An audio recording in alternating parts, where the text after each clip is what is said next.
Hello, നിങ്ങൾ എന്നെ കാണുന്നുണ്ടോ? ഈ വെയിലത്ത് നിങ്ങൾ എന്നെ എങ്ങനെ കാണാനാ? അങ്ങനെ ഞാൻ നേരെ അകത്ത് കയറിയപ്പോഴാണ് എനിക്ക് എന്നെ തന്നെ കാണാൻ പറ്റുന്നത്. അമ്മാതിരി വെയിലാണ് ഇപ്പോൾ പുറത്ത്.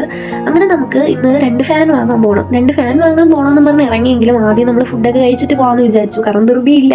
അങ്ങനെ നമ്മൾ ആദ്യം ലുലുവിലോട്ടാണ് വന്നത്. നമ്മൾ മാസത്തിൽ 30 ദിവസം ഉണ്ടെങ്കിൽ ഒരു 20 ദിവസം ഇവിടെ വരാറുണ്ട്. പക്ഷേ ഈ ഇടയായിട്ട് നമ്മൾ അങ്ങനെ വരാറില്ലായിരുന്നു. അങ്ങനെ വന്നപ്പോൾ തന്നെ ഹെൽമെറ്റ് ഇരിക്കുന്നത് കണ്ടു. നമ്മൾ അത് നോക്കി നിന്നു. പിന്നെയാണ് നമ്മൾ വന്നത് എന്തിനാണെന്ന് ഓർത്ത് നേരെ അങ്ങോട്ട് പോയത്. അങ്ങനെ നമ്മൾ അവിടെ ഓരോ ഫാനൊക്കെ നോക്കിയെങ്കിലും നമ്മൾ ഉദ്ദേശിച്ചതും നമ്മളെ ബഡ്ജറ്റിനും അത്രയും നമുക്ക് അവിടെ കിട്ടിയില്ല. പിന്നെ നമ്മൾ അവിടെ നേരെ വേറൊരു കടയിലോട്ട് പോയി. അവിടെയും നമുക്ക് എന്തോ കളക്ഷൻ കുറവായിരുന്നു. പിന്നെ നമ്മൾ എപ്പോഴും വരുന്ന കണക്ക് മൈജിയിലോട്ട് വന്നു. ഒട്ടും പ്രതീക്ഷയില്ലാതെ വന്നതാണെങ്കിൽ പോലും ഇവിടെ നിന്നപ്പോൾ അവരെ വേറെ കളക്ഷൻസും കൂടി കാണിക്കാമെന്ന് പറഞ്ഞു. അങ്ങനെ ആ സമയം കൊണ്ട് ഞാൻ അവിടെ എല്ലാം ചുറ്റി കണ്ടു. അപ്പോൾ ഈ ഒരു സാധനമൊക്കെ എനിക്ക് ഭയങ്കര ഇഷ്ടപ്പെട്ടു.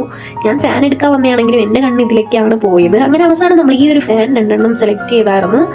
അങ്ങനെ ബില്ലൊക്കെ അടിച്ച് നമ്മൾ നേരെ അവിടെ നിന്ന് ഇറങ്ങി. ഇനി നമ്മൾ ഈ ഫാൻ എങ്ങനെ കൊണ്ടുപോകുന്നു പറഞ്ഞാണ് ആലോചിച്ച് നിന്നത്. എന്നിട്ട് നേരെ നമ്മൾ വീട്ടിലോട്ടാണ് പോയത്. അപ്പം അത്രേ ഉള്ളൂ, ബൈ.